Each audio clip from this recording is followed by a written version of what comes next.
Hello everyone, welcome back to another video. Today in this video we are going to learn about how to log in to Fidelity Bank application on your Android device. But before logging in to the bank application, make sure that you have subscribed to our YouTube channel by hitting that subscribe button. Also turn on the notification bell so that you don't miss any videos from us. Now in order to log in to Fidelity Bank application, firstly you need to check whether your device is connected to the internet or not. If yes, make sure that Fidelity Bank application is already installed in the device.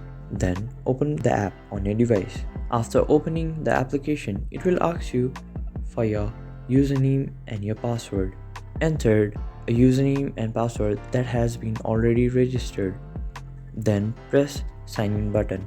If you forget your password, there is a section where it is written forget password. If you press there, it will take you to another page and will ask you for some details to recover your password. If you remember your username and ID password, just simply give details and press the green sign in button.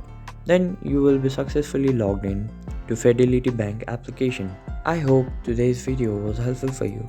If so, like this video, comment down in the comment box if you have any questions or feedbacks. We will be back soon with more tutorial videos. Till then, goodbye.